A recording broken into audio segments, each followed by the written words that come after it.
ॐ भूर्भुवः स्वः तत्सवितुर्वरेण्यं भर्गो देवस्य धीमहि धियो यो नः प्रचोदयात्। ॐ शांति शांति शांतिः। नमस्कार माय डियर फ्रेंड्स, नमस्ते नमस्ते। ये महर्षि रामना के साथ बातचीत का तीसरा वीडियो है। ये वीडियो 26वीं बातचीत से शुरू होता है।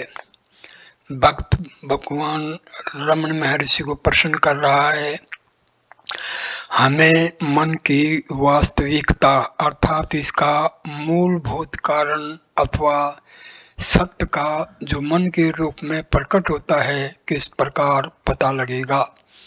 महर्षि इसका उत्तर देते हैं, यदि हम प्राथमिकता तथा महत्व के अनुसार संकल्पों को क्रमबद्ध करें तो मैं का भाव सबसे अधिक महत्व का स्थान लेगा। व्यक्तिगत भाव अथवा संकल्प भी सारे अन्य संकल्पों का मूल है, क्योंकि प्रत्येक विचार अथवा संकल्प किसी व्यक्ति के संकल्प के रूप में ही उदय होता है। बिना अहंकार के मन का तथा संकल्पों का स्वयं अपना कोई अस्तित्व नहीं है। अतः अहंकार के द्वारा ही संकल्प वृत्तियां प्रकट होती हैं। उत्तम पुरुष के बिना द्वितीय एवं तृतीय पुरुष प्रकट नहीं हो सकते। उत्तम पुरुष के उद्भव के उपरांत ही उनका उद्भव संभव है। उत्तम पुरुष जो है ये फॉल्स आई है, जिसको हम ईगो भी कहते हैं। उद्भव संभव, उद्भव मतलब राइज होना। इसलिए इन तीनों ही पुरुषों का उदय तथा लोप एक साथ होता है। अतः मैं या जीव का मूल कारण ढूंढो। मैं का भाव शारीरिक अहम के लिए ही संभव है तथा शरीर या इंद्रियां ही इसका आधार हैं। क्या इसका केंद्र शरीर में है तथा क्या इसका किसी अंग विशेष से संबंध है? जैसे कि वाणी का केंद्र तथा प्रेम का केंद्र मस्तिष्क में है, क्या इसी प्रकार मैं का केंद्र मस्तिष्क, रक्त अथवा अंतरंग में है? संकल्प शक्ति मस्तिष्क तथा मेरुदंड में केंद्रित होती प्रतीत होती है। उनमें जो रक्त प्रवाह हो रहा है, जिसमें वायु तथा भोजन मिला हुआ है, उससे पोषण मिलता है जो मानसिक शक्ति पदार्थ में बदल जाते हैं। अस्तु स्थावर जीवन अथवा जीवनदायक शक्ति एवं रक्त प्रवाह श्वसन, पाचन आदि प्राणी के अस्तित्व हैं। अतः मन जीवन शक्ति का प्रत्यक्षीकरण है, जिसकी हृदय में रहने की कल्पना की जा सकती है। भक्त मन को लुप्त करना तथा उसके स्थान पर अंतर्दृष्टि के विकास की कला के लिए क्या वे दो भिन्न अवस्थाएं हैं जिनके बीच संभावित निष्क्रिय अक्षेत्र होगा, जो न मन होगा न अंतर्दृष्टि? क्या आत्म साक्षात्कार के लिए मानसिक कल्पनाओं का अभाव आवश्यक है? महर्षि अभ्यासी के लिए दो मुख्य अवस्थाएं हैं। इनमें ऐसा निष्क्रिय अक्षेत्र भी है जिसमें या तो मानसिक क्रिया का अभाव है अथवा जहाँ आत्मा अनुभूति भी नहीं हो पाती। ये स्थिति सुषुप्ति, अचेतन, मूर्छा, पागलपन आदि हैं। भक्त पहले प्रथम अवस्था पर विचार करें तो प्रश्न उठता है कि मन को किस प्रकार निष्क्रिय कर दें अथवा सापेक्ष चेतन के परे किस प्रकार हों। महर्षि का उत्तर, मन स्वभावतः ही चंचल है। पहले इसको चंचलता से मुक्त करो, इसे शांत करो, इसे उच्चाटन से मुक्त करो, मन को अंतर्मुखी होने का अभ्यास करो, यह इसका स्वभाव ही बन जाए। यह बाह्य जगत की उपेक्षा तथा मानसिक शांति के मार्ग में जो भी बाधाएं हैं उनको दूर करने से होगा। भक्त, मन से चंचलता को कैसे दूर करें? महर्षि उत्तर देते हैं, बाहरी संपर्क अर्थात मन से भिन्न विषयों के संसर्ग से मन चंचल हो उठता है। अनात्म विषयों से विरक्ति वैराग्य प्रथम प्रयास है। इसके बाद आत्म निरीक्षण तथा एकाग्रता स्वभाव में आ जाएं। यह इंद्रिय निग्रह बाह्य एवं आंतरिक शम दमादि से प्राप्त होती है, जो अंततः समाधि शांत मन में समाप्त होती है। 27वीं बातचीत। भक्त, इनका अभ्यास किस प्रकार से किया जाता है? महर्षि इसका उत्तर देते हैं, बाहरी दृश्य जगत अक्षण भंगुर है, इसके चिंतन से वैराग्य होगा। अतः सर्वप्रथम एवं महत्वपूर्ण यत्न आत्म विचार का है। जब आत्म विचार का अभ्यास निरंतर सहजी होता है तो उससे स्वतः ही धन यश आराम सुख आदि के प्रति उपेक्षा उत्पन्न हो जाती है। इसके बाद मैं के भाव की शोध स्पष्ट होने लगती है। मैं का स्रोत हृदय है, जो कि साधक का अंतिम लक्ष्य है।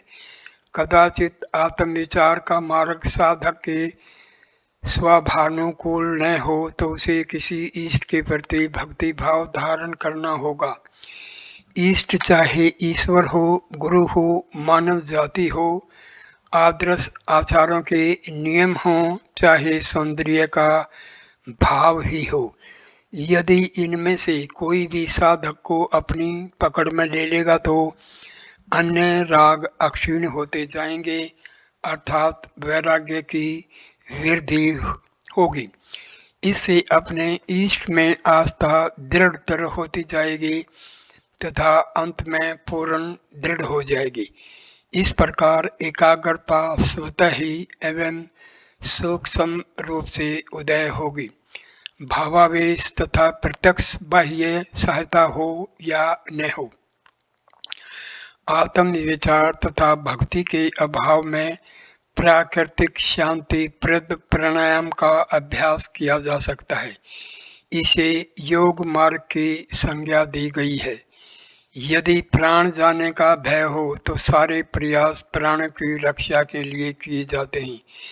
यदि श्वास पर काबू पा लिया जाए तो मन की अपने प्रिय विषयों बाह्य वस्तुओं की ओर लपकने की सामर्थ्य नहीं रहती तथा मन ऐसा करता भी नहीं।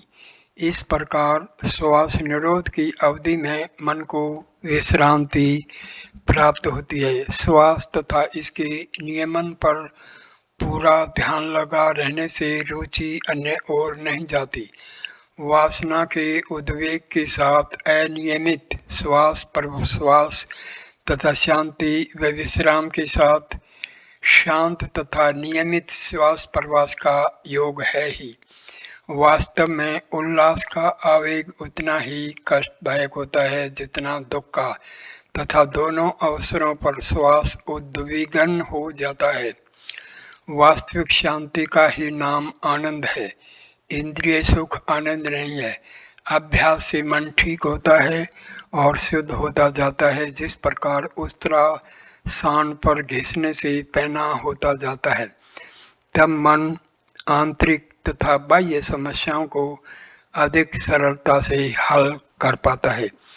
यदि प्रकृतिवश साधक इन दोनों मार्गों को अनुकूल न पाए और परिस्थितिवश अधिक आयु के कारण प्राणायाम न कर सके तो उसे कर्म मार्ग शुभ कर्मों का आचरण जैसे समाज सेवा आदि का साधन अपनाना चाहिए। इससे उसकी शुद्ध वृत्तियां अधिक प्रकट होने लगती हैं तथा उससे निस्वार्थानंद की अनुभूति होती है।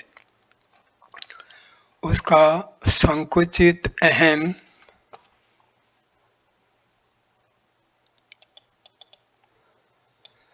अक्षीण होने लगता है तथा उसकी शुभ वृत्तियां विकास को प्राप्त होती हैं। तब व्यक्ति उपरोक्त तीनों मार्गों में से एक पर चलने की योग्यता प्राप्त कर लेता है। इसी एक साधन से भी उसकी आंतरिक प्रेरणा का सीधे ही विकास होना संभव है। भक्त का प्रश्न: क्या विचार प्रवाह अथवा प्रश्नों की श्रृंखला द्वारा आत्म मूर्छा सेल्फ हिप्नोटिज्म नहीं उत्पन्न की जा सकती? क्या इसे एक ही बिंदु पर केंद्रित नहीं कर देना चाहिए? जब हम अविश्लेष्य, मूलभूत, अर्ध अनुभूत तथा भ्रमात्मक मैं का विश्लेषण कर रहे हों। महर्षि: हाँ, वास्तव में यह एक प्रकार से शून्य में अथवा देदीप्यमान कांच में अथवा प्रकाश में टकटकी लगाकर देखने के समान है। भक्त: क्या मन को उस बिंदु पर स्थित किया जा सकता है और किस प्रकार?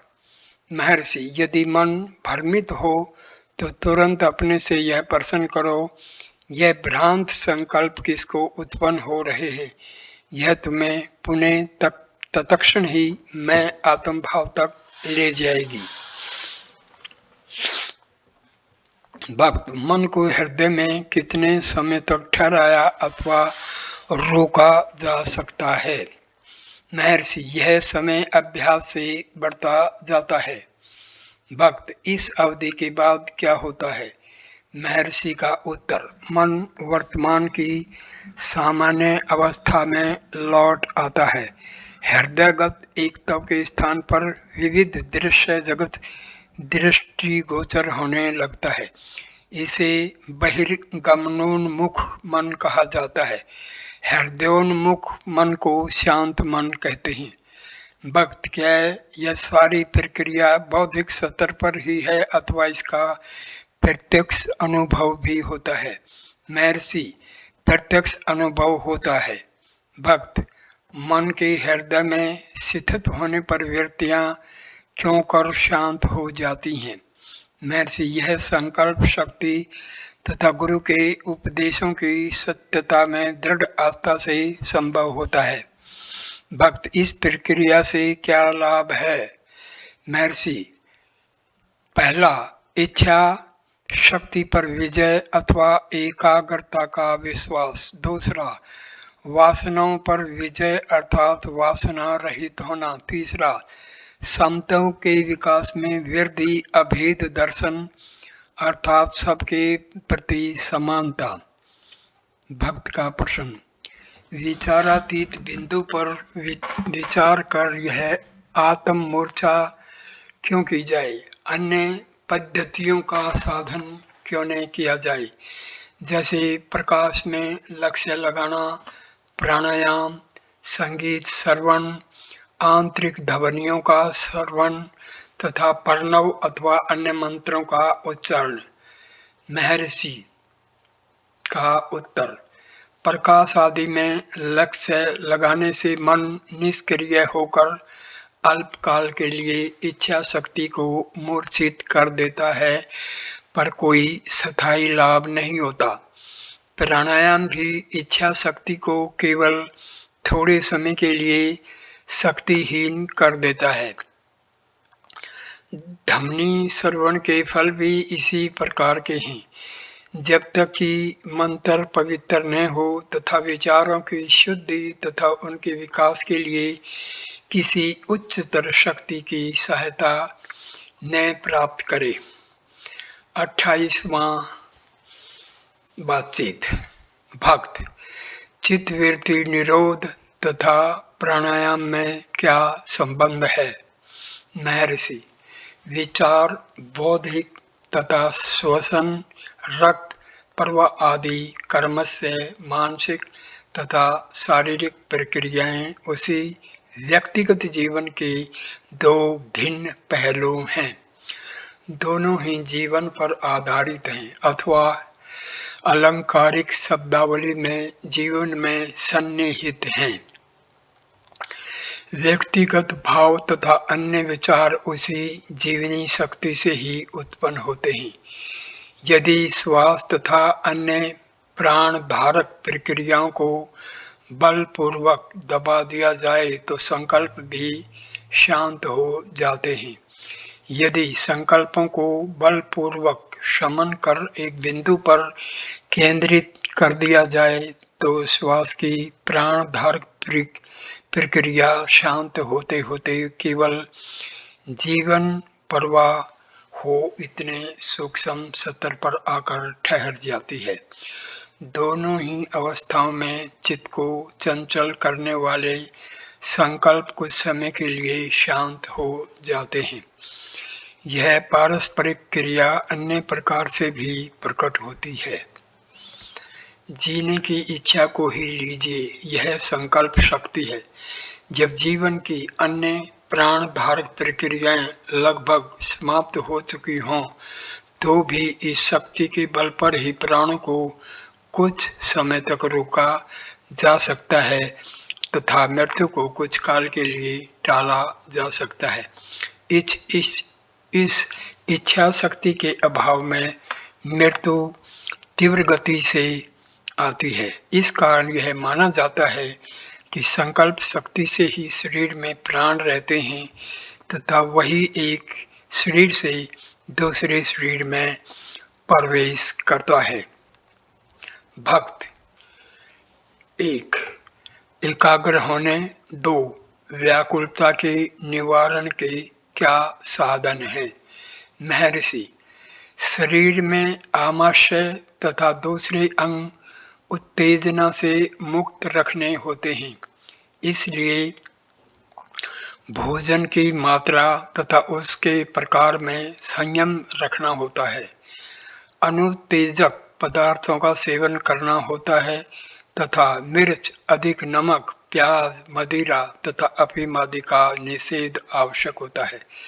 कब्ज, सुस्ती, उत्तेजना तथा इन अवस्थाओं को उत्पन्न करने वाले भोजन का निषेध आवश्यक है। मानसिक रूप से किसी एक वस्तु में रुचि लेकर मन को उसी में शिथिल किया जाना चाहिए। यह रुचि पूर्ण आकर्षण हो, इसमें किसी भी अन्य वस्तु का समावेश न हो, ऐसा प्रयास हो। यही वैराग्य तथा मन की एकाग्रता है। ईश्वर, इष्ट अथवा मंत्र का चुनाव किया जा सकता है। इस प्रकार मन सूक्ष्म को ग्रहण कर उसमें लय होने की सामर्थ्य पा लेता है। भक्त का प्रश्न, क्लेश संस्कार जनिक होते हैं, क्या उनका भी निरोध होना संभव है? महर्षि का उत्तर, हाँ, ऐसा बहुतों ने किया है। इसमें विश्वास करो, वे ऐसा करने में समर्थ हो सके क्योंकि उनका स्वयं की सामर्थ्य में विश्वास था। वासनाओं का उन्मूलन हो सकता है। इसको करने का सरल उपाय है मन को एक ऐसे केंद्र पर एकाग्र करना जहाँ कोई भी वासना न हो पर जो उनका अंतःस्थल है। भक्त का प्रश्न, कितने समय तक अभ्यास आवश्यक है? महर्षि, जब तक पूर्ण सफलता प्राप्त न कर ली जाए एवं जब तक योग मुक्ति स्थायी न हो जाए। सफलता से सफलता होती है। एक क्लेश पर विजय पाकर दूसरे पर विजय पाना सरल हो जाता है। इस प्रकार सब क्लेशों पर पूर्ण विजय प्राप्त हो जाती है। जिस प्रकार किसी दुर्ग को विजय करने के लिए शत्रु की सेना के बाहर आते एक एक योद्धा को हनन कर उसे समाप्त किया जाता है, वैसे ही यह भी संभव है। भक्त, इस प्रक्रिया का लक्ष्य क्या है? महर्षि, सत्य का साक्षात्कार अथवा अनुभूति करना। भक्त, सत्य का स्वभाव क्या है? महर्षि, 1. आदि अंत रहित शाश्वत सत्ता। 2. सर्वव्यापी अविनाशी अनंत सत्ता। 3. अखिल आकार रूप परिवर्तन शक्ति पदार्थ एवं जीव में व्याप्त सत्ता और सब दृश्य परिवर्तनशील तथा नाशवान है, जबकि वही एक सत्य सदैव रहता है। 4. वही ज्ञाता ज्ञान ज्ञेय की त्रिपुटी का भंजन करने वाला। त्रिपुटी काल तथा आकाश में भासमान होने वाले दृश्य मात्र हैं, जबकि आत्म सत्ता इनसे परे तथा इनका आधार है। त्रिपुटी सत्य पर मृग जल के समान है, ये भ्रम के कारण है। भक्त, यदि मैं भी भ्रम है तो भ्रम का निवारण कौन करता है? महर्षि, मैं आत्म भाव ही मैं बेभाव के भ्रम का निवारण करता है और फिर भी मैं बना रहता है। आत्म साक्षात्कार का ऐसा ही विरोधाभास है। आत्म ज्ञानी के लिए इसमें कोई विरोधाभास नहीं है। भक्ति का उदाहरण लें। मैं ईश्वर की शरण में जाकर उसमें लीन होने के लिए प्रार्थना करता हूँ। फिर मैं एकाग्र होकर निष्ठापूर्वक आत्म समर्पण करता हूँ। अब क्या शेष रहा? पूर्ण आत्म समर्पण के पश्चात मूल मैं के स्थान पर ईश्वरीय तत्व अवशिष्ट रहता है, जिसमें मैं समाप्त हो जाता है। यही सर्वोच्च भक्ति है। यही पराभक्ति, प्रपत्ति, समर्पण तथा वैराग्य का शिखर है। इस तथा उस वस्तु के प्रति मोह का त्याग तुम कर देते हो, पर यदि इसके बजाय तुम मैं और मेरा का त्याग कर दो तो तुम एक ही प्रयत्न में सबका त्याग कर देते हो। परिग्रह का बीज ही नष्ट हो जाता है।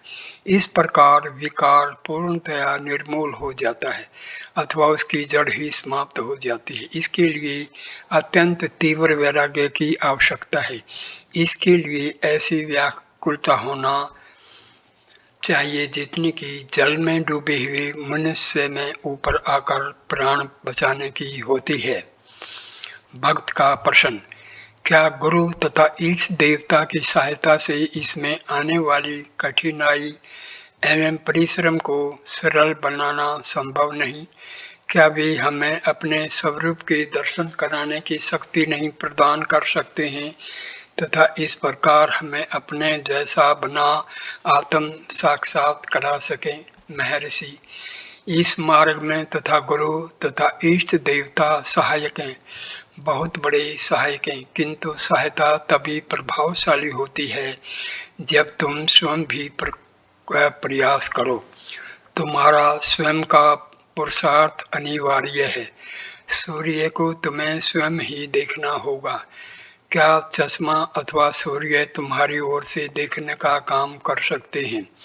अपने स्वयं के वास्तविक स्वरूप का दर्शन तो तुम्हें स्वयं ही करना होगा। इसके लिए अधिक सहायता की आवश्यकता नहीं है। भक्त का प्रश्न, मेरी स्वतंत्र इच्छा शक्ति तथा सर्वशक्तिमान की अतुलनीय सामर्थ्य में क्या संबंध है? क्या ईश्वरीय सर्वज्ञता तथा अहम की स्वतंत्र इच्छा शक्ति में अनुरूपता है? क्या ईश्वरीय सर्वशक्तिमत्ता तथा अहम की स्वतंत्र इच्छा शक्ति में अनुरूपता है? क्या प्राकृतिक नियमों में तथा ईश्वरीय स्वतंत्र इच्छा शक्ति में अनुरूपता है? महर्षि, हाँ। स्वतंत्र इच्छा शक्ति सीमित दृष्टि तथा संकल्प को प्रदर्शित करती है। यही अहम अपने पूर्व किए हुए कार्यों को ईश्वरीय नियम से बंधा हुआ अनुभव करता है। उस अहम की अपनी इच्छा शक्ति भी उसी ईश्वरीय नियम की एक कड़ी होती है। ईश्वरीय सर्वशक्तिमत्ता तथा सर्वज्ञता को उक्त अहम स्वयं की स्वतंत्र इच्छा शक्ति द्वारा सक्रिय होते अनुभव करता है। इस प्रकार वह इस निष्कर्ष पर आता है कि उसका देह भाव जाना ही चाहिए। प्राकृतिक नियम ईश्वरीय संकल्प की अभिव्यक्ति हैं तथा वे पहले से ही बने हुए हैं। भक्त क्या विज्ञान, मनोविज्ञान, शरीर विज्ञान तथा दर्शन का अध्ययन नंबर 1 योग मुक्ति तथा 2 सत्य की एकता के अंतर्ज्ञानीय बोध में सहायक होती है। महर्षि का उत्तर बहुत कम। योग की जानकारी के लिए कुछ ज्ञान की आवश्यकता है जो प्राय पुस्तकों में है। वास्तविक आवश्यकता तो व्यावहारिक प्रयोग की है, जिसमें सर्वाधिक उपयोगी व्यक्तिगत उदाहरण, व्यक्तिगत संपर्क तथा व्यक्तिगत दीक्षा है। अन्य उपलब्धि के लिए व्यक्ति परिश्रम द्वारा प्राबुद्धि गृहीत ज्ञान में आस्था प्राप्त कर सकता है, किंतु प्राबुद्धि वास्तव में अनुभूति के अनुरूप है तथा उसमें अभ्यास एवं व्यक्तिगत संपर्क की आवश्यकता है। केवल पुस्तक का ज्ञान अधिक उपयोगी नहीं है। साक्षात्कार के उपरांत बौद्धिक ज्ञान व्यर्था के भार मात्र हैं, जिसे जहाज के अनावश्यक भार की भांति फेंक देना होता है। अहम का भार दूर करना आवश्यक तथा स्वाभाविक है। भक्त सोपन तथा जागृति में क्या अंतर है? महर्षि निद्रा में व्यक्ति अनेक देह धारण करता है, पर इंद्रियानुभूति का सोपन देखते समय वे सब फिर अपने उसी शरीर में वापस आ जाते हैं। भक्त आनंद क्या है? क्या इसकी स्थिति आत्मा में है अथवा दृश्य में अथवा देखने वाले दृक तथा दिखने वाले दृश्य पदार्थ के संपर्क में है? पर हम अपने व्यवहार में आनंद का अनुभव नहीं करते। वास्तव में इसका उदय कब होता है? महर्षि जब हमारी इच्छा की वस्तु एवं स्मृति से हमारा संपर्क होता है तथा जब हमारा विपरीत पदार्थों तथा उनकी स्मृति से संपर्क हट जाता है, तब हम उसे आनंद कहते हैं। यह आनंद केवल तुलना से है तथा इसे हर्ष कहना ही अधिक उपयुक्त होगा, परंतु मनुष्य पूर्ण तथा स्थायी आनंद चाहते हैं। यह आनंद पदार्थों में नहीं है अपितु पर ब्रह्म में है। उसी का नाम परम शांति है तथा यह अवस्था दुख सुख से परे है। यह एक तटस्थ स्थिति है। भक्त हमारा वास्तविक स्वरूप आनंद किस अर्थ में है? महर्षि पूर्ण आनंद ही ब्रह्म है। पूर्ण शांति आत्मा की है, उसी की एकमात्र सत्ता है तथा वह चेतन है। तत्व ज्ञान अथवा भक्ति मार्ग से भी यही निष्कर्ष निकलता है। प्रभु से हम परमानंद की याचना करते हैं और उनके अनुग्रह से उसे प्राप्त करते हैं। परम आनंद का देने वाला स्वयं भी तो परम आनंद ही होगा तथा परिपूर्ण भी। अतः वह ईष्ट जो ईश्वर है, असीम शक्ति तथा परमानंद स्वरूप है।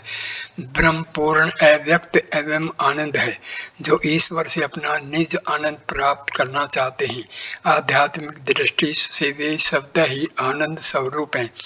जीव विज्ञान की दृष्टि से जीव आनंद की प्राप्ति के लिए ही सब शारीरिक क्रियाएं करता है। सुख ही हमारी उन्नति में सहायक है। भोजन, व्यायाम, विश्राम, समूह में रहने की इच्छाएं सुख का मनोविज्ञान तथा तत्व ज्ञान कदाचित इस प्रकार है। हमारा वास्तविक स्वरूप है पूर्ण आनंद। इस कल्पना को मानकर चलिए सृष्टि का कारण ब्रह्म है, जो ईश्वर तथा माया में बटा हुआ दिखता है।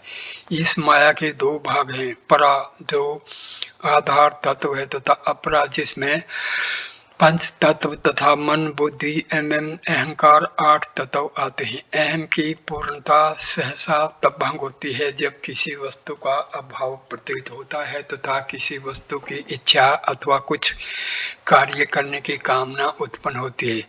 उस इच्छा की संतुष्टि होने के बाद उस अभाव की पूर्ति होने से, अहम के प्रसन्न हो जाने से मूल पूर्णतः पुनः अपने स्वरूप में आ जाती है। इसलिए आनंद हमारी स्वाभाविक स्थिति अथवा स्वभाव कहा गया है। सुख दुख तुलनात्मक होने से हमारी सीमित स्थिति के परिचायक हैं तथा इस स्थिति में हमारी इच्छा की पूर्ति प्रगति की द्योतक है। यदि तुलनात्मक प्रगति रोकी जा सके तथा जीवन आत्मा ब्रह्म में लीन हो जाए, जिसका स्वभाव परिपूर्ण शांति है, तो वह जीव आत्मा पूर्ण शांति आनंद की प्राप्ति कर तुलनात्मक एवं अस्थायी सुख दुख से मुक्त हो जाती है। इसलिए आत्म साक्षात्कार परिपूर्ण आनंद ही है। यह आत्म साक्षात्कार असीमित ज्ञान दृष्टि है, परोक्ष अनुभूति के ज्ञाता के रूप में नहीं। यही सर्वोच्च आत्म समर्पण है। संसार दुख है। भक्त तब संसार इतने अधिक दुखों से परिपूर्ण तथा विकार युक्त क्यों है? महर्षि, ईश्वर इच्छा। भक्त, ईश्वर की ऐसा इच्छा क्यों हुई? महर्षि, यह अतर्क है। उस परिपूर्ण ज्ञानाधार असीम सर्वशक्तिमान पर किसी इच्छा अथवा किसी लक्ष्य की प्राप्ति का आरोप नहीं किया जा सकता। जिन क्रियाओं का उसकी सत्ता से संपादन होता है, उन क्रियाओं से ईश्वर सर्वथा अछूता है। इस संदर्भ में सूर्य तथा सांसारिक क्रियाओं का उदाहरण दिया जा सकता है। उस एकमात्र के अनेक होने से पूर्व उस पर उत्तरदायित्व अथवा प्रेरक का आरोप करना निरर्थक है, किंतु होने वाली घटनाओं को ही ईश्वर की इच्छा मानकर ईश्वर की स्वतंत्र इच्छा के प्रश्न को हल किया जा सकता है। यदि कष्टदायक अथवा असंतोषजनक घटनाओं के होने से अथवा किए गए अथवा न किए गए कार्यों से मन उद्विग्न हो जाए, तो अपने उत्तरदायित्व तथा स्वतंत्र संकल्प का भाव त्याग कर स्वयं को परिपूर्ण एवं ज्ञानाधार सर्वशक्तिमान के हाथों में यंत्र मात्र मानकर उसकी इच्छा अनुसार कार्य किया जाए एवं दुख भोगा जाए, यही बुद्धिमानी होगी। सारे भारों का वहन करता तो वही है तथा वही हमें शांति प्रदान करता है। तीसरा वीडियो संपूर्ण हुआ। अब चौथा वीडियो 29वीं बातचीत से शुरू होगा। नमस्कार मेरे प्रिय दोस्तों, नमस्कार। Please like, comment and share the video and subscribe the channel. Thanks a lot. Namaskar.